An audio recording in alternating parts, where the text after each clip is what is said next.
Pinellas County School Board, September 13th, 2022, to order. This evening's invocation will be given by Pastor Oscar Banks from the Palm Lake Christian Church in St. Petersburg. The invocation will be followed by the presentation of colors by the Boca Ciega High School Army ROTC under the direction of Major Lonnie Spangler. The Pledge of Allegiance will be led by Ms. Lisa Kane, and the national anthem will be sung by the Boca Ciega Vocal Ensemble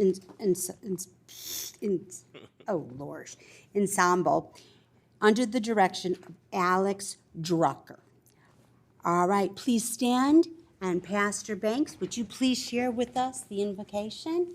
Yes, let us pray. God of all creation, we thank you for every opportunity that you allow us to be stewards over that which you have placed us over. Right now, I just pray that you will bless this body with your wisdom, with your grace and your love as they present opportunities for our students to have spaces of grace, spaces of creativity for them to be who they are, spaces where they can feel welcome and accepted for who they are. God, I pray over our teachers, our staff and administrators. Bless them, oh God, as we operate in this year to make it fruitful, pleasant, and productive for your children, for our children. God, we worship you for all that you are, all that you created us to be. In your name we pray. Amen. Amen. Okay. The color guard. Right shoulder, on. Over, march. Half left wheel, march. Color, hold. Order, arms. Here, read, color.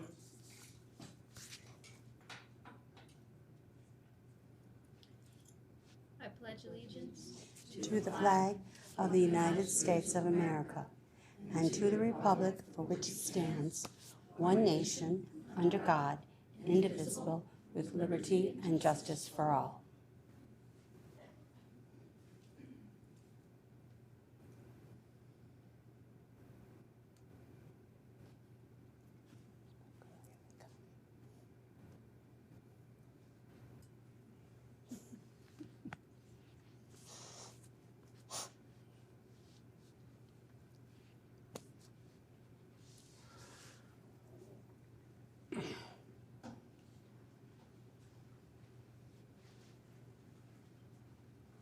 Present the color.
You may be seated. Sergeant Rodriguez was the group coordinator, and we had Cadet Benjamin Brewmeister, Cadet Bethany Wilkerson, Cadet Chris Fields, and Cadet Ariana Kittle, and last but not least, Cadet Ivana Mosley. So we thank them. Okay, and that was beautiful song done by Mr. Drucker and the entire ensemble for this beautiful Boca Ciega High School. All right, now I'd like to introduce tonight's video. This year, with Superintendent Hendrick, we are focused on the student experience, making sure our students are doing and learning things that excite them every week. So, a great example of this takes place every week at New Heights Elementary. Let's take a look at how the New Heights Hawks start off each Friday.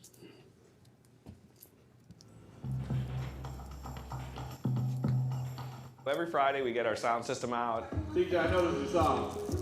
Sing it, TJ. I've always loved music, and I think music is a good way to get people together. And we have a sound system, why not put it to work? Here comes the drop. We get some music pumping and the kids together, and the main goal is to create a community feeling for the kids, because I think it's really important that we feel like we're all here together. Everybody clap your hands. Clap it up, clap it up, clap it up, clap it up. We try and create the demand sometimes, so we'll take a week off here and there. And every Friday it does not fail. Why didn't you play music this morning? When are you playing it again? Where was it? And then I get song requests as I walk around campus all day long as well. All right, New Heights. This might be our last one. Woo! The kids love dancing. You hear TikTok and all sorts of different media and things that are available to them now, and that's their life. So let's incorporate it here at school, because this has to be somewhere where they want to come every day. It's controlled chaos, and it's well worth it, because the smiles on their faces heading back to class and the excitement when they're here. Have a great day.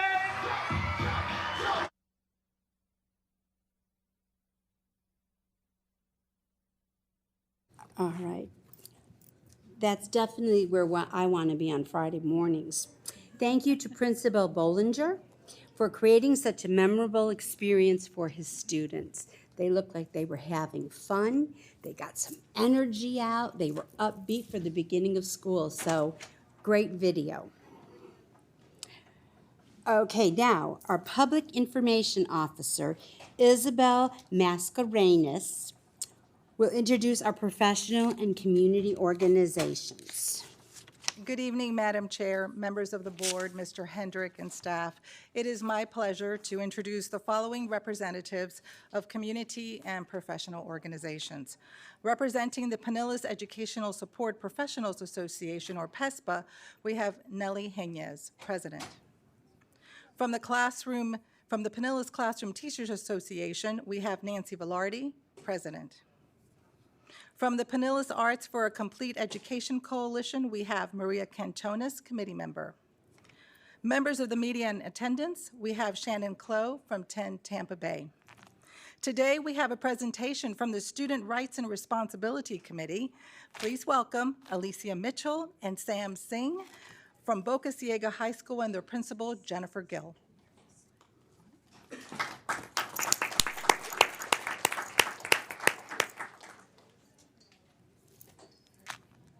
Greetings, Madam Chair, members of the board, Superintendent Hendrick, and staff members.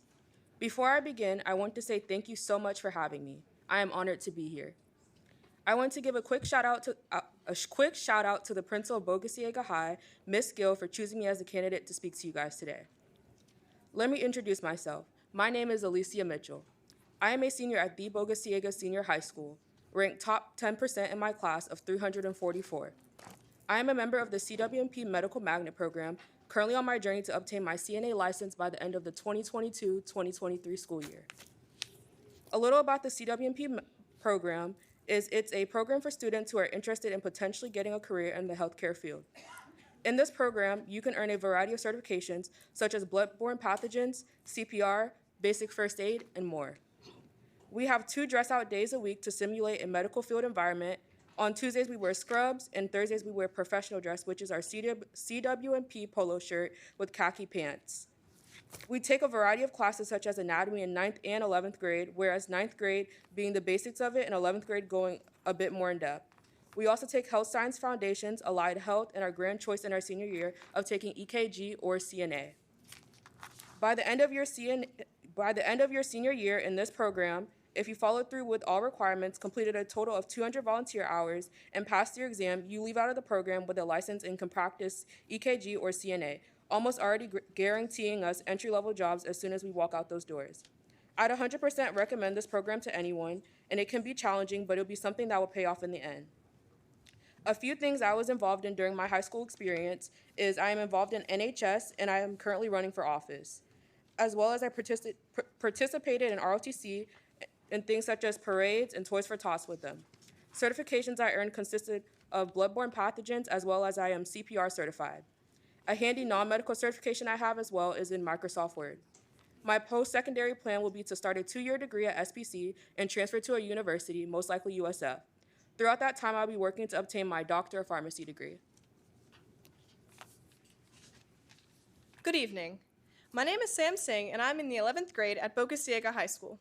I'm a part of the Fundamental program, which means we have a structured environment and a back-to-basics approach focusing on student responsibility as well as self-discipline. After graduation, my plan is to further my education in college by getting a creative writing or a liberal arts degree to help me master my craft of writing, as I'm currently working on my debut novel, and I also write songs. I would minor in business administration so I can learn entrepreneurial strategies to help with the publishing and advertising for both my books as well as my music. Being at Boca Ciega, I've been able to take advantage of college-level courses, such as Writing Composition 1 and 2, to further my love of writing. I've also taken advantage of the opportunity to learn TV and music production and sound engineering to further a possible career in journalism and music. Taking AP and dual enrollment classes have prepared me for college in both rigor and content. I have taken AP Human Geography, Psychology, World History, and this year I'm taking AP English Literature and AP US History. I'm also taking college courses in US Government and World Religions this year. The class selections Boca Ciega High School offers are endless. I'm involved in student government, elected Student Rights and Responsibilities Liaison, Tri-M President this year, and Quartermaster in Marching Band. Last year, our marching band and concert band received excellent marks, as well as a superior for our sight reading. I've been on the principal's list every grading period and received the AP Scholar Award. I've also earned my certification in Autodesk through our school's engineering program, and I'm in the top 5% of my class and maintain a 4.45 GPA. Boca Ciega overall is an amazing school. The school consists of 3 programs. We now have a program named CSL, which stands for Creators, Scholars, and Leaders. This is a program where Boca Ciega Pirates identify which curricular pathway that best suits their interests. Boca Ciega is a wall-to-wall academy model school, which means that each student belongs to a small community that aligns with their interests. Each academy offers opportunities for interest certifications and college credit. Our vision is 100% student success. We have a variety of ways to try to meet those things by providing us tutoring after school free of charge if we need it. Students are able to talk to just about any adult about anything. They provide safe learning environments, knowledgeable teachers, and makes us take rigorous classes to push ourselves. Some highlights throughout the school year consisted of a previous graduate of class of 2022, senior Nia Mitchell, set a school record in the 300 hurdles and then proceeded to break her own record 3 times. Boca Ciega earned district runner-ups in varsity football, volleyball, girls basketball, and track and field. We also had state competitors in swimming, ROTC, theater, wrestling, and again in track and field. Me personally, what I like most about Bogie is the school's strive in academics. This is one school I can't say didn't push me. Sometimes I was in classes that I didn't even know if I could handle. Just about majority of typical high schoolers' thing is to run to the counselor and ask for a schedule change when we think something is too hard. Bogie didn't let me do that. My counselors will look me in my eyes and tell me, Alicia, you can do this. You'll thank me later. And like she would tell me, I would make it through every single time. Bogie is a school where they're going to push you to make you take that class that you think is too hard for you, because just about every adult in there knows we can do it. Sometimes we just need the words of encouragement, and they'll give you that and more.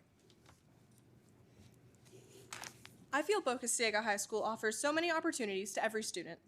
From music to medical to JROTC and theater, languages, engineering, sciences, honors and AP classes, as well as dual enrollment classes with St. Pete College. A student that applies themselves at Boca Ciega High School will build a very strong foundation for their future.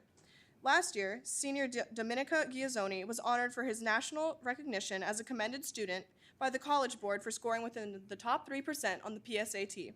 And last year, our Avid Force students received over $2.5 million in scholarship money. Boca Ciega High School prepares us for college, career, and life. High school grows you into the person that you are becoming. After high school, it becomes life, so we have to be sure to get everything out of high school that we can, and Boca Ciega gives us every opportunity to do that. Ask the stupid question, learn as much as you can, and grab every opportunity the school offers you that interests you. Going to a school at a place like Boca Ciega compels students to get up every morning, show up, and take advantage of every opportunity presented to us. We also have a great administrative staff willing to answer any question and steer us in the right direction because they want nothing more than to see us succeed. Thank you so much for having us this evening. Are there any questions? I have a comment. First of all, what a great presentation. Thank you. You are the first high school this year, so you have set the bar very high. Thank you. So all the other high schools, if you're listening, you're going to have to come with your full game. Is your principal, Jennifer Gill, here? Yes, ma'am. Please stand.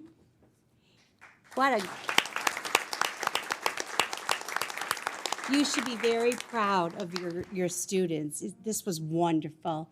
Both of you, I know you can be very successful in life. Thank you. Thank you. Okay, moving along. Mr. Hendrick, are there any recommended changes to the agenda? Yes, Madam Chair, there are two recommended changes to the agenda. The first is 7.3, personnel recommendations, pulling one of the recommendations from the administrative agenda related to Robert Gagnon. The board has already approved that, and the information was incorrect, so that needs to be taken off. And 7.19 is a recommendation for principal at Oldsmar Elementary. The previous principal resigned, and we wanted to fill that as quickly as possible. And so that recommendation is before you tonight. Both have also been posted online. Okay, I find good cause to amend the agenda. Oh, wait a minute, I'm sorry. Ms. Edmond, I saw your light. I would like to pull consent agenda item 715 for further discussion. 7:15, okay. All right, I find good cause to amend the agenda as described by Mr. Hendrick and Ms. Edmond. Do I have a motion? Okay, Ms. Hine, do I have a second? Ms. Cook? All those in favor, say aye. Aye. All right, any nay? Okay, it passes 7-0. All right, so moving right along. We're going to go to our special order agenda. The first is a presentation of the proclamation designating September 15th through October 15th, 2022 as Hispanic Heritage Month. Do I have a motion? Move for approval. All right. With that, I'm going to turn it over to Mr. Hendrick. Thank you, Madam Chair. And in addition to having our students back, we're back to proclamations during the regular school year, our first Great. regular board meeting. So I want to call up Michelle Anderson, our K-8 Social Studies Specialist, to do the proclamation for Hispanic Heritage Month. Good evening. Madam Chair, school board members, Mr. Hendrick and staff, good afternoon. Each year, Americans observe National Hispanic Heritage Month from September 15th to October 15th by celebrating the histories, cultures, and contributions of American citizens whose ancestors came from Spain, Mexico, the Caribbean, and Central and South America. The observation started in 1968 as Hispanic Heritage Week under President Lyndon Johnson and was expanded by President Ronald Reagan in 1988 to cover a 30-day period starting on September 15th and ending on October 15th. It was enacted into law on August 17th, 1988, on the approval of Public Law 100-402. President George H.W. Bush issued the first proclamation for National Hispanic Heritage Month on September 14th, 1989. The day of September 15th is significant because it is the anniversary of independence for the Latin American countries of Costa Rica, El Salvador, Guatemala, Honduras, and Nicaragua. In addition, Mexico and Chile celebrate their Independence Days on September 16th and September 18th, respectively.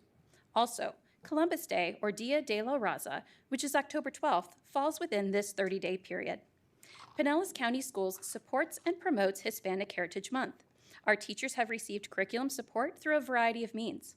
We look forward to seeing our school's cultures grow in support of all ethnic groups as they highlight the contributions and achievements of our Hispanic and Latino countrymen and women. Thank you for your support of this annual event. Okay. Dr. Carr, will you read the proclamation? Thank you. Thank you for the historical background and information. Proclamation National Hispanic Heritage Month, September 15th through October 15th, 2022. Whereas our nation has drawn strength from the diversity of our people, with faith and passion, a sturdy work ethic, and profound devotion to family, Hispanics have helped carry forward our legacy as a vibrant beacon of opportunity for all. Whether their ancestors have been here for generations or they are among the newest members of our American family, they represent many countries and cultures, each adding their own distinct and dynamic perspective to our country's story. In celebration of National Hispanic Heritage Month, we honor the contributions Hispanics have made throughout our history, and we highlight an important part of the rich diversity that keeps our communities strong. And whereas this month, let us reflect on the countless ways in which Hispanics have contributed to our nation's success, and let us reaffirm our commitment to expanding opportunity and building an even ever brighter future for all. Let us embrace the diversity that strengthens us and continue striving to ensure the American dream is within reach for generations of Hispanics to come.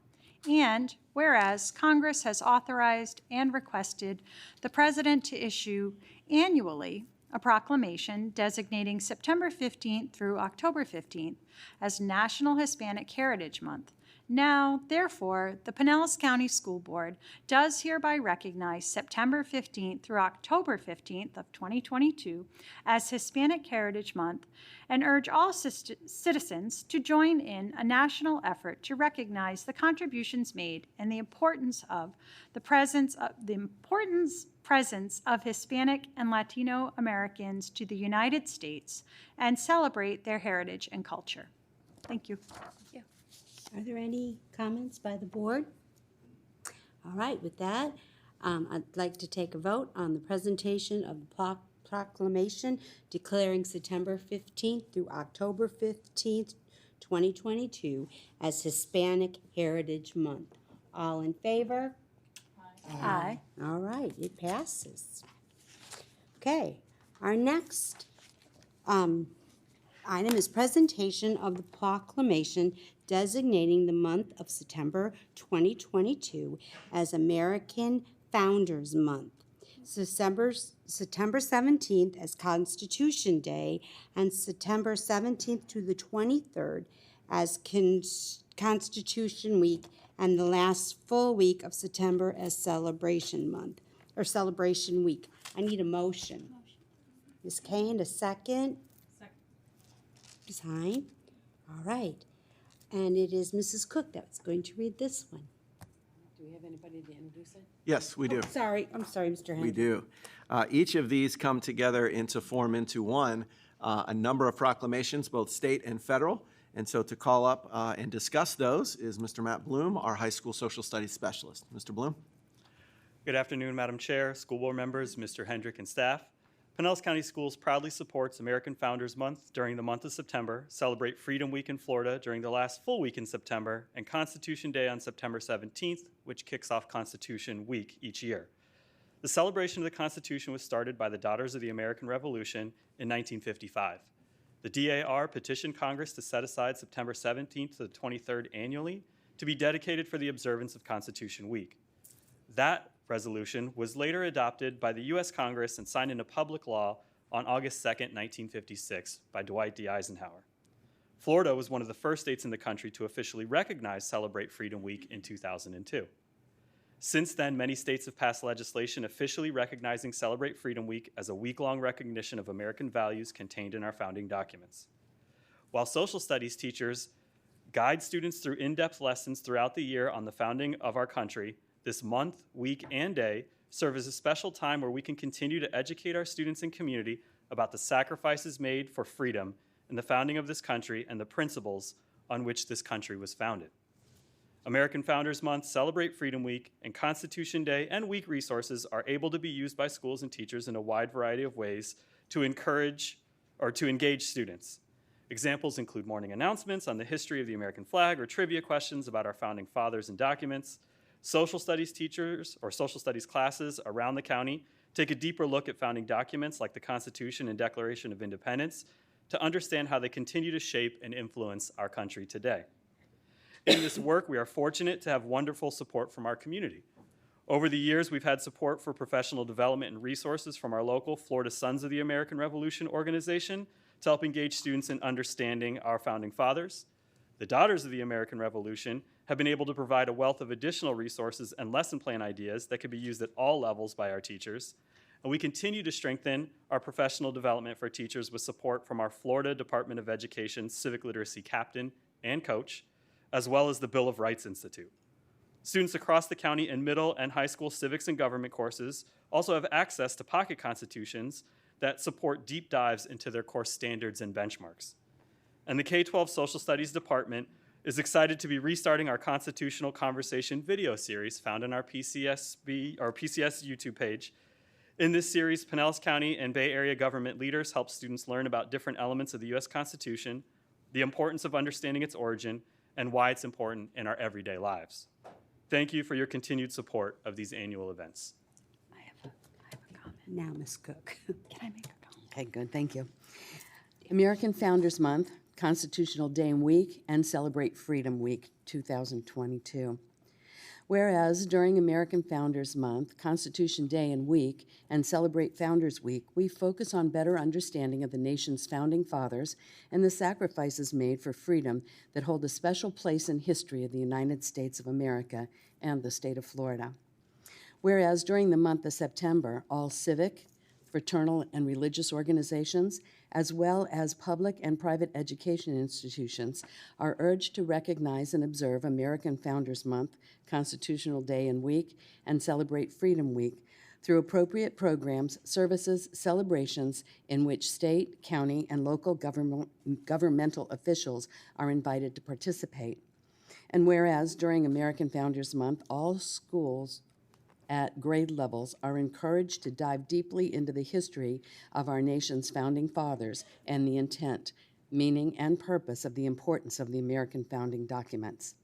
Now, therefore, the School Board of Pinellas County does hereby proclaim September 2022 as American Founders Month, Constitution Day, which is September 17th, and Constitution Week, September 17th through the 23rd, and the last full week of September as Celebrate Freedom Week.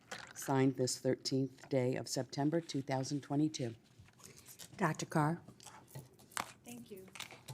Thank you. I just want to acknowledge and say thank you to our social studies, history supervisors who are both here for all the hard work they've done. And I'd be remiss with such a large audience. I count over, I mean, I don't know all of you who are here, but over a half dozen of you who are actually history teachers in the room tonight.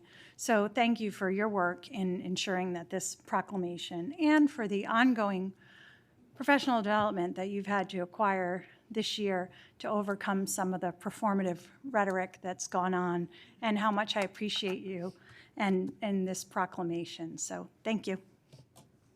Any other board comments? All right. We're going to take a vote on the presentation of the proclamation designating the month of September 2022 as the American Founders Month, September 17th as Constitution Day, September 17th to the 23rd, and Constitution Week, and the last full week of September as to celebrate Freedom Week. All in favor say aye. Aye. Okay, it passes. Thank you, Mr. Bloom.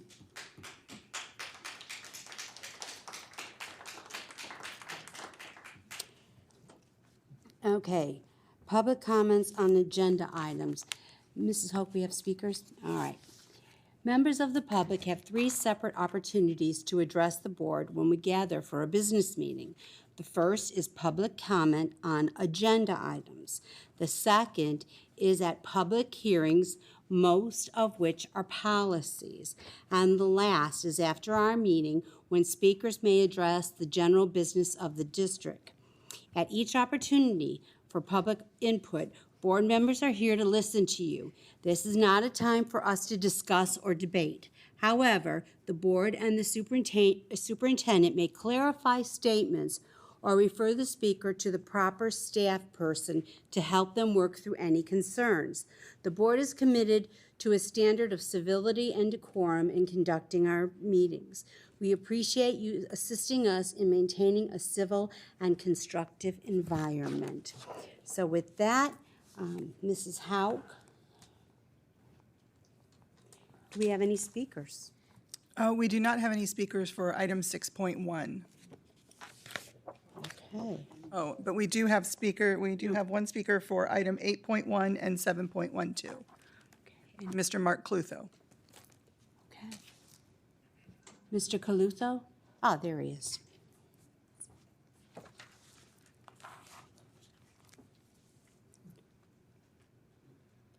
Mark Clutho, Largo, 7.12. New roofs on the buildings. All I'll say here is bad buildings. Bad buildings. 8.1, request approval of the 2022-23 district strategic plan. A word you shouldn't be able to use here. Strategic, strategy. Now, goals, 6 of them. Strategic direction, student achievement, learning in a safe environment, equity with excellence for all, career and college readiness, effective and efficient use of resources, communication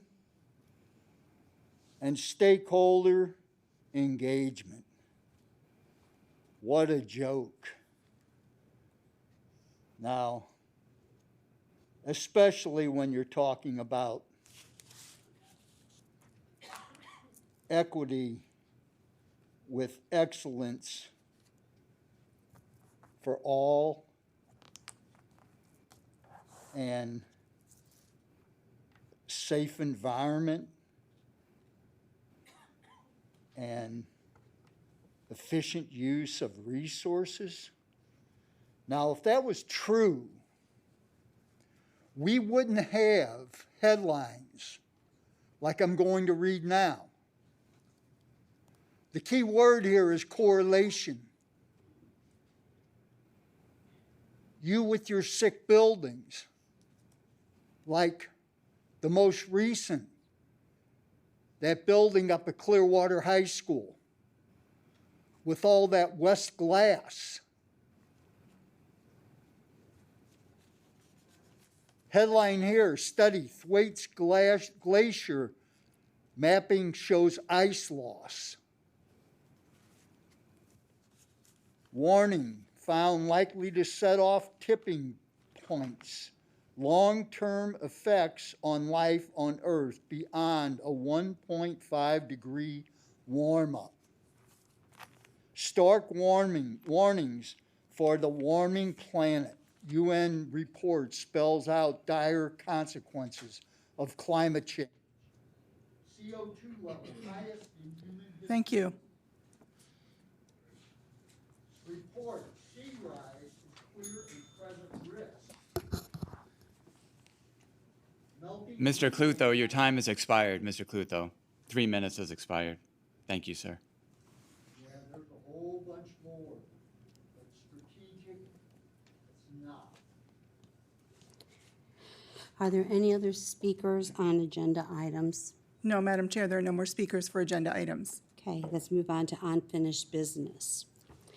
Public hearing to consider the amendment to policies 1430.02, sick leave administration, 1430.04, personnel leave administration, 3430.02, sick leave instructional staff, 3430.04, personal leave instructional staff, 44.02 sick leave support staff, and 4430.04 personal leave support staff.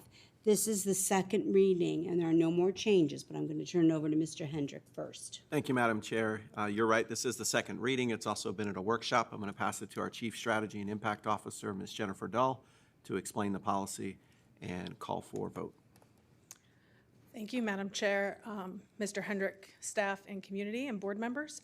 Tonight, we're here for second reading and the public hearing for the policies that I will not rename over, as Madam Chair just put forward. These policies did come to workshop on June 28th and were for first reading on July 12th. There are no changes since that first reading. Overall, the presented amendments in all of these are aligned now with our current collective bargaining agreements and approved applicable policies, and were also amended for clarity and for consistency.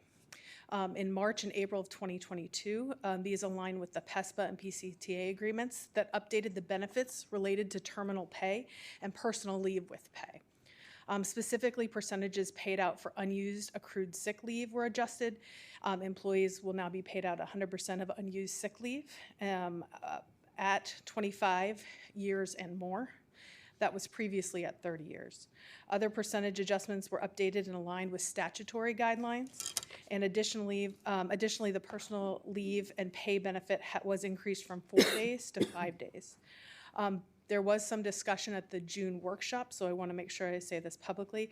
There was a distinction and discussion about the difference between personal and sick time versus PTO, and those distinctions are statutory. The policy has also been reorganized to combine terminal pay for retirement and death and just reducing redundancy within the policy. So with that, I bring you for board approval all of these policies. Okay, I need a motion. Thank you, Ms. Edmond. All right, are there any comments from the board? All right, then let's Madam take... Chair, I apologize for interrupting, and there are no speakers to this public hearing. Okay, thank you. All right, all those in favor say aye. Aye. All right, it passes 7-0. Okay, consent. We need a motion. Move approval of the consent agenda. Okay. Ms. Hine, will you second? Okay. All right. Ms. Edmond, you pulled 7.15. Yes, thank you. Thank you, Mr. Herbig and Mr. Hendrick, for including this item. Mrs. Edmond, I'm sorry, I apologize. Why don't we clean up and take a vote on the consent agenda item absent 7:15? Thank you. Okay. So everything but 7:15, all in favor say aye. Aye. All right, it passes 7-0. All right, Ms. Edmond. Thank you very much for bringing this item forward. I just had one comment regarding the lease for this agenda item 7:15. It is stated under the third whereas that the services being provided will be to middle school students, and it has been clarified that it will be both for elementary and middle school students. So with approval, if that's the way to do it, Mr. Kapersky. I'm sorry, I apologize again. We need a motion to put the main item on the table, and then I would anticipate that Mrs. Edmond is going to make a motion to amend, but we have to have something to amend. Okay, motion. Okay, I make a motion that we accept item 7.15. Okay, and second? Second. Dr. Carr. Okay. I would like to make a motion to amend the lease agreement to strike middle school from the third whereas. Okay. All in favor? Mr. Hendrick? If I may, Madam Chair, just wanted to clarify, I've spoken to the Shirley Proctor Puller Foundation. They're okay with this amendment, as is staff. Okay. Any other comments? One more comment. The Shirley Proctor Puller Foundation in this lease agreement is going to allow greater access to academic tutoring in our Community Resource Center located at the Johns Hopkins Middle School. So I am very proud and thank you very much for bringing this item forward. Okay, we have a motion and a second. All in favor say aye. Aye. Okay, it passed. And the board approves the motion to amend. So now we can move on to take a vote on the main motion as amended. Okay. Okay, all in favor of the approved amended agenda? All right, all in favor say aye. Aye. All right, it passes. Okay, move down to non-consent. This is the request approval of the 22-23 District Strategic Plan. Do I have a motion? Ms. Kane, a second? Ms. Cook? Okay, Mr. Hendrick? Thank you, Madam Chair. It's my pleasure to bring the 22-23 District Strategic Plan to the board and to the public tonight. It likewise has been addressed at workshops, and I want to thank members of our board for giving us input on these, as well as members of the public who have been able to provide input to this plan in a variety of ways at our Let's Talk platform, as well as at the Listen and Learn sessions that we've been having across our district. A copy of the plan is on board docs and is available. All 161 goals that we're focusing on as a school district, and so I want to pass it back to Ms. Jennifer Dull, our Chief Strategy and Impact Officer, for a deeper explanation. Thank you very much. This is one of my favorite times of year to come forward before the board to bring forward the district strategic plan for approval. As Mr. Hendrick noted, we brought this forward as a draft in June, but it didn't come from just work that had started in June. We take feedback all year long from members of the public, from staff, from board members as we make this update to the board annually. We also brought it back on public review at the July workshop, and now bringing forward for your review and approval for the 22-23 school year. What you will notice, there are not major changes to the strategic directions. However, there are new goals, and they are in alignment with the work we have done together, as well as feedback we have received as Mr. Hendrick came on board. So with that, I would also like to thank my colleagues who have worked very hard on this, and specifically like to shout out Leanna Eisen, our Director of Strategic Planning and Policy, as well as Libby Jordan, who has been the graphic designer to make this book more accessible to the public and really highlighting some of the work that has been done as a part of our monitoring systems we have in place for all of the 161 goals within the district strategic plan. Okay. Thank you, Ms. Dull. This is one of the best district strategic plans I have seen. Very thorough. I know you all put in a lot of work, and we've discussed it so many times at the workshops. So thank you for your hard work. Ms. Kane? Yeah, I just wanted to thank you and thank staff for doing such an incredible job. It's one of the best documents I've seen in a while, and this is a great time of year for us to go over all of those strategic goals throughout the district and to make it more understandable for the public too when they're looking at our plan. And I just think this plan is really, really well done and puts forth a lot of great information about our district that I think it clarified it the way that it was done in with our graphics and the way that it was kind of redesigned a little bit. I just absolutely love it, and thank you to you and to the entire staff behind it who put countless hours into making this what it is. So thank you. I would be remiss if I didn't mention that schools also, as they develop their school improvement plans, they align to this as well as along with the budget, and the school improvement plans will come to you for approval at the next board meeting. Okay. Dr. Carr? Thank you, reiterating the gratitude for all the hard work, and also really looking forward to when the measures are available of our progress, so it can continue to be an ongoing progress monitoring document on our behalf. So I know we've had a couple of years where there wasn't sufficient data produced from the state or other points, and really looking forward to seeing all those outcome measures readily available in the future. Any other comments? All right. We have a motion and a second. All in favor of the approval of the 22-23 District Strategic Plan, say aye. Aye. And it passes 7-0. All right. All right, new business. Items introduced by the superintendent. Thank you, Madam Chair. A couple of updates from the last couple of weeks and some things to look forward to.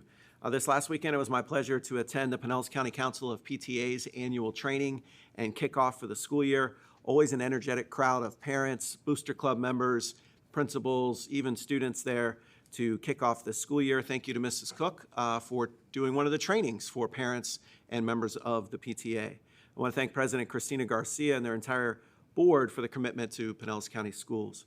Last weekend also I had the pleasure of attending the USF football game representing our school district for Extra Yard for Teachers Week. We had a lot of Pinellas County Schools teachers there. The College of Education had a big tailgate for our teachers. The rain held off, the humidity did not, but nonetheless it was a great event for our teachers celebrating educators across our district and all local districts. And I want to thank the USF College of Education and Dean Roll for his continued support.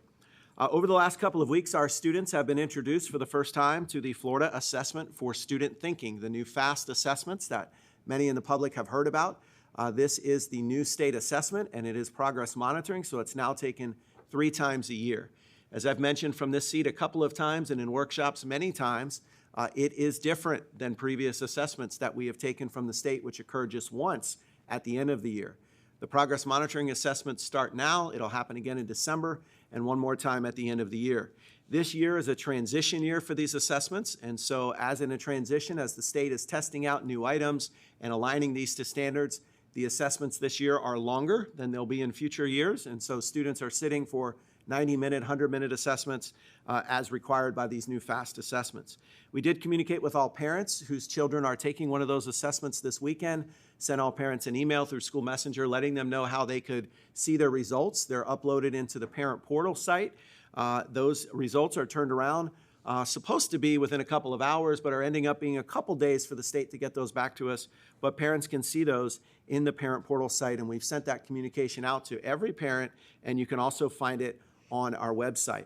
We are also hosting a Facebook Live event on September 21st for parents to ask questions about those results and anything they might have about the FAST assessment. So look forward to that. You'll find the link on the district website.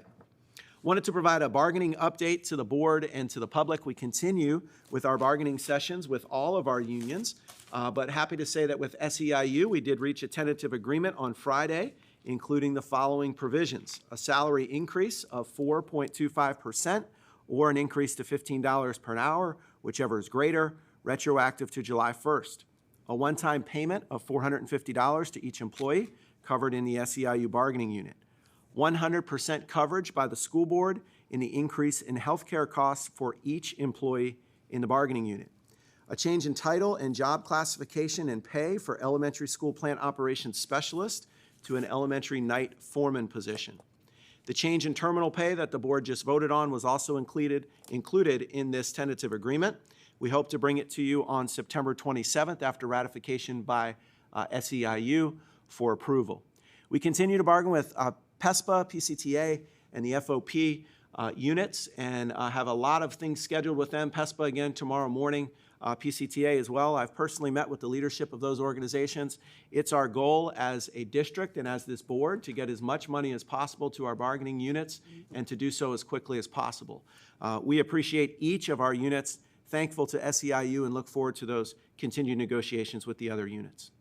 Last week, we were notified as a district that we have been recognized by EverFi for the Empowered Seal for the second year in a row, honoring our commitment to providing a whole child education through digital programs.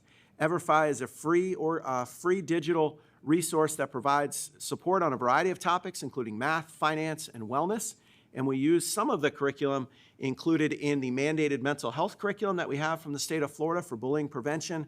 We do others for college readiness, financial literacy, African American history, and many more. So we thank Everify for that designation and our teachers and students for accessing this great curriculum. Our Pinellas Technical Colleges were recently acknowledged in a number of ways by the Tampa Bay Times, but mostly PTC earned the top People's Choice Prize for vocational colleges for the third year in a row in the Tampa Bay area. That includes all other surrounding districts, and we're proud of our folks at PTC, our students, our teachers, and our leaders. I want to congratulate Forest Lakes Principal Holly Huey, who was recently recognized by the Oldsmar City Council and presented her with a Council Manager Award on behalf of the Mayor, Council, and City Manager for her tremendous impact and the impact on student achievement and the increase in school grade at Forest Lakes. Congratulations to Holly Huey, and we thank our municipalities who take the time to recognize the schools within their cities. I want to remind the public that the Listen and Learn sessions I briefly mentioned earlier, we've had 5 so far since July. We have 3 more scheduled. They're coming up very soon, tomorrow night at Safety Harbor Middle School. Each of the sessions is focused on providing feedback to the school district in any fashion, but they also have some specific themes. Tomorrow night at Safety Harbor is focused on the staff experience and how we can continue to make things better for our staff. On Thursday night at Melrose Elementary School, the theme is on our Bridging the Gap plan. And finally, on Monday night at Clearwater High School, we'll have one in partnership with the Hispanic Outreach Center for Clearwater, focusing on our Spanish-speaking families. A number of events coming up for families and the public to know about, starting in October with our In Your Neighborhood events, October 4th and 5th, where we have open houses for parents to explore their neighborhood school and see what our neighborhood schools have to offer.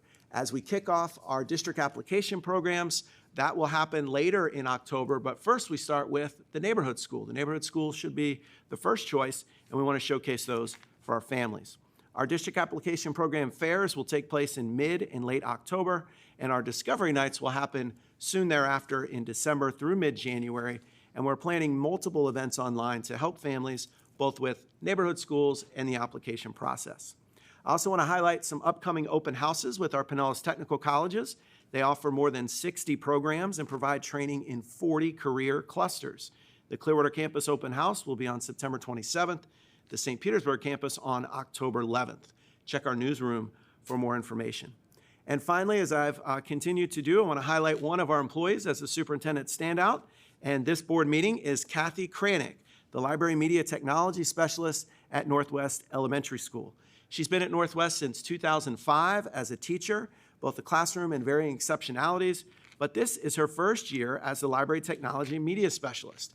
And this month, as we've rolled out our core values across the district, we focused on responsibility.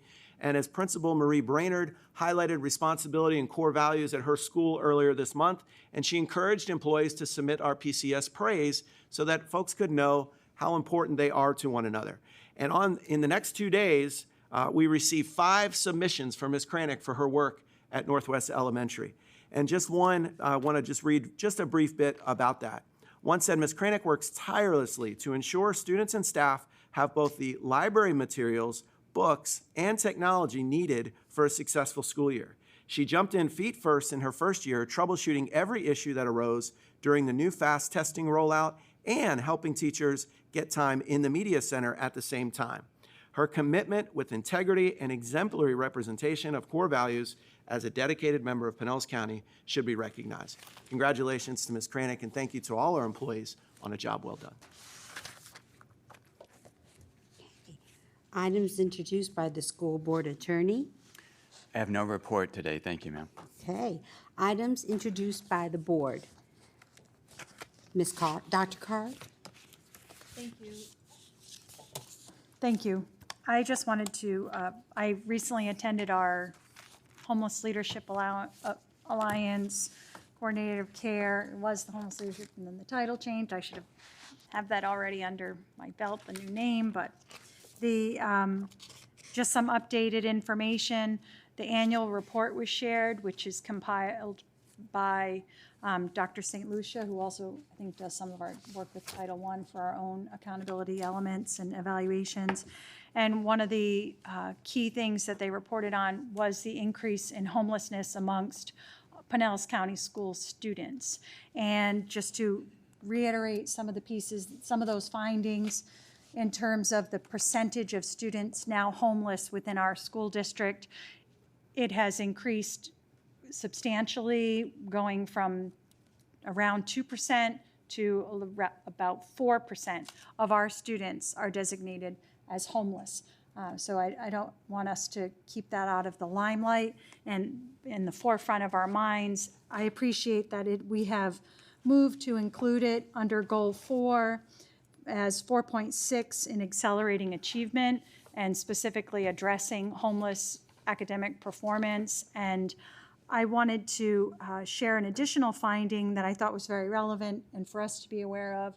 One of the pieces they found also amongst affordable housing in this county, how the housing rate has gone up over 28%, and the number of homes purchased to be used as businesses, so not primary residents, and the increase of that, and how that has also driven the cost of living up considerably, which has substantial impact on those individuals who are in professions where the salaries have not been able to keep up with the cost of living, specifically in home ownership.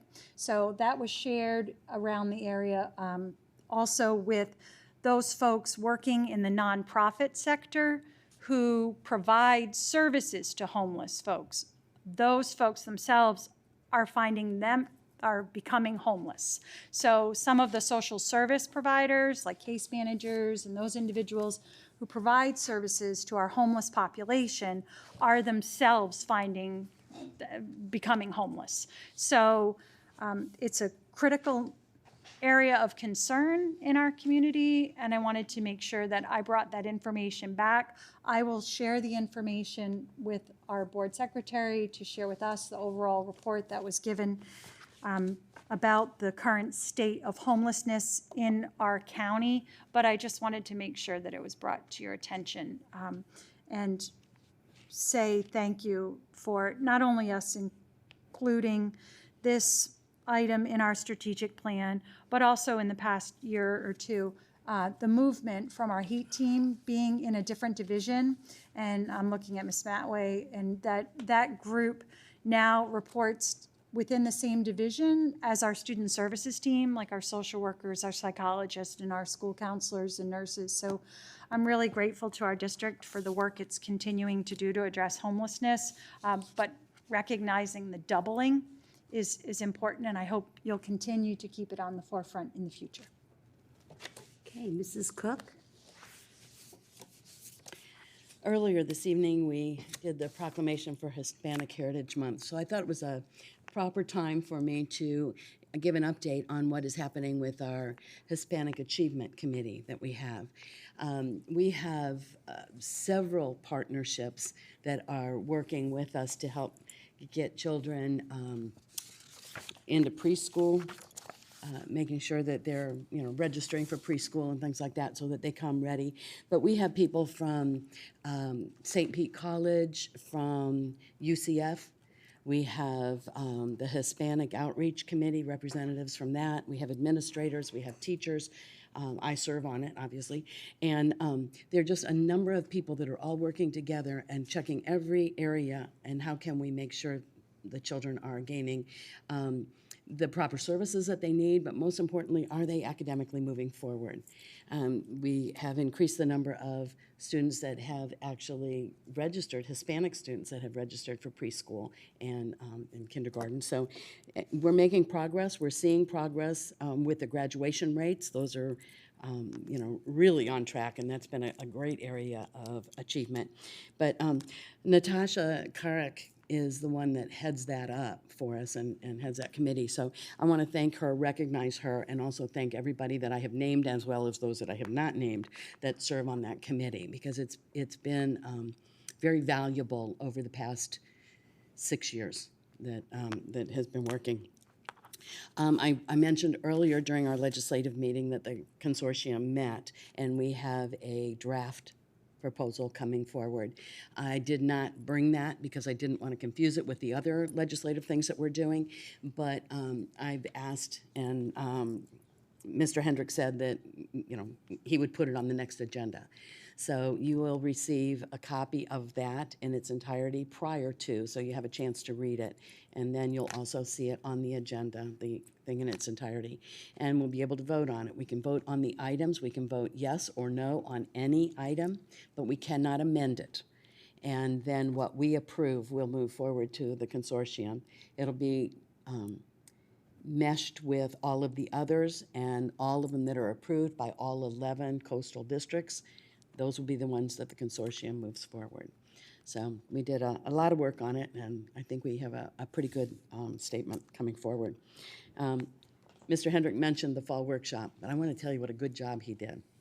And how many people came up and said, there's so much energy and it was so fresh. And although they love Dr. Grego, they are so excited about the new chapter and how he's moving forward. So thank you for being there. You did a great job. And I'm looking forward to just having a wonderful year of parent involvement, parent participation, and anything that we can do to move that along, I think would be beneficial. So thank you. Wonderful. Ms. Hine?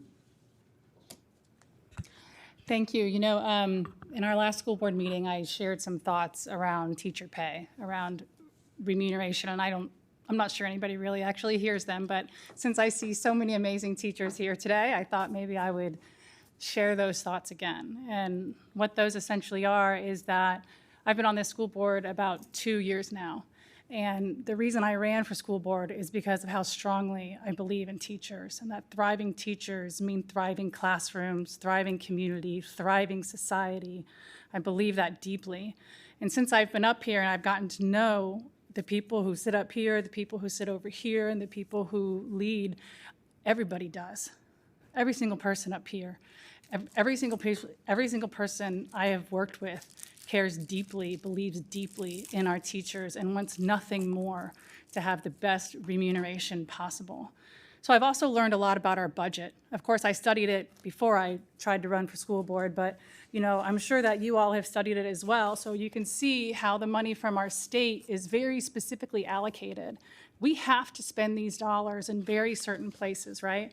And if you stay for the budget hearing, you're gonna see some nice pie charts that show where the revenue comes out and where the expenses go, right? Or where the revenue comes in, expenses out. Money in, money out. We all have to manage this ourselves in our regular lives. So we have money in, and the money comes in from the state, from the county, a little bit from federal, right? And a lot of those have very particular rules attached to them. And then money out, all of our expenses, and you can see that. It's all transparent. You can see where every dollar in this district is spent. What I would love is some ideas about how we can either increase the money in or change the money out. Tell us, right? It takes about $9 million for each 1% raise for our staff. Show us, tell us the $9 million you think that we can cut. You want us to reduce, well, we can't reduce transportation. Well, we could reduce some transportation, but there are a certain number of dollars that are from the state that have to go to transportation or safe schools or mental health. And what I also asked for in the last school board meeting was I asked for our bargaining teams, both the units and our district here, to please come to an agreement as soon as possible, but for us to put our best foot forward. And I know I've seen some updates from the superintendent's office. Thank you. To put our best foot forward so that we don't drag this out this year the way that it was dragged out last year. And everybody's waiting for it to get settled.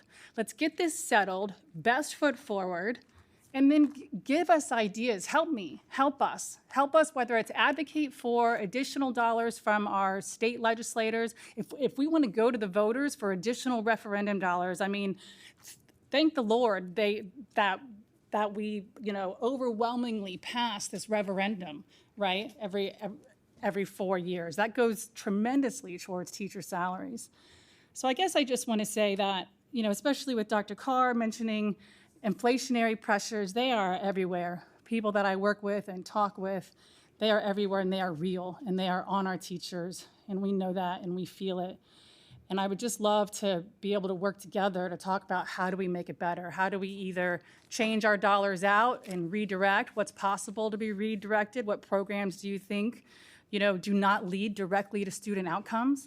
Or how do we get those additional dollars in and better advocate for how we can have more professional, stronger remuneration for the people that make this community and make our society what it is. So I wanted to share those thoughts with all of you today and also say thank you. Thank you for what you do every day for both my kids and everybody else's kids in this community. So thank you for being here. Any other board members before I go? All right. You were just given a copy of the 23-24 instructional calendar.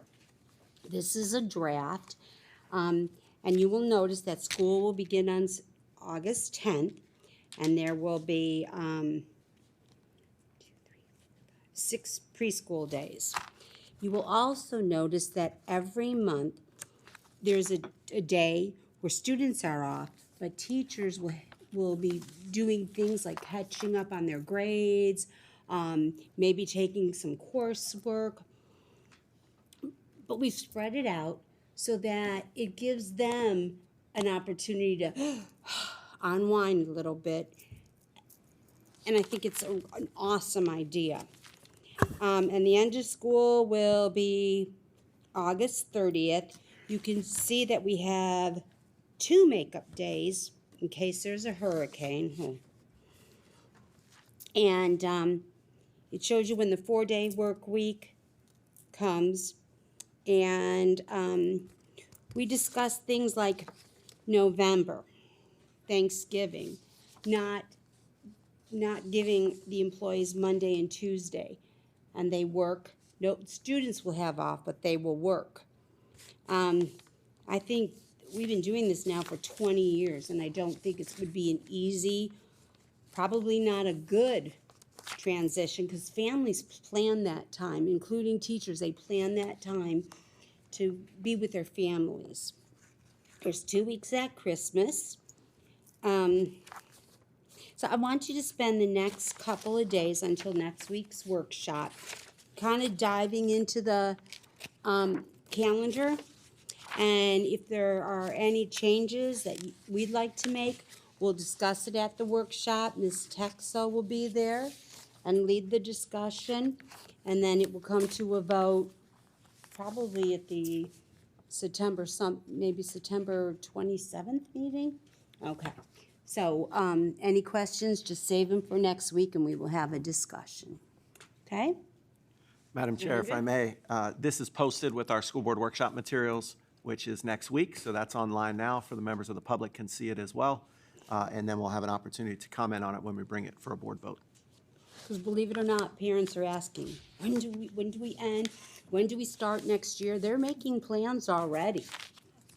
So that's all I have. All right. Dr. Corbett, do we have any board requests? Yes, Madam Chair, I did have the one request that we will put the consortium proposal on the September 27th board meeting as an agenda item for your review. Okay. All right. At this time, I'm going to close this part of the meeting, and we will do our evaluation later. We will then, at 6:30, have our budget hearing. So we have about 20 minutes for a break. Oh, no, public hearing first. Okay, let's see, how many speakers do we have? Madam Chair, board members, Mr. Hendrick, we currently have 31 speakers signed up for general public comment. Okay, so we'll do 10 minutes of public speakers, and then at 6:20, we'll take a break so that everyone can, stretch and do whatever they need to before the 6:30 positive start for the board, for the budget hearing, okay? All right, so Ms. Hauk, who are the first 2 speakers? The first 2 speakers are Ms. Angela Taylor-Sweet and Matt Krausman. Oh, I adjourn this meeting of September 13th.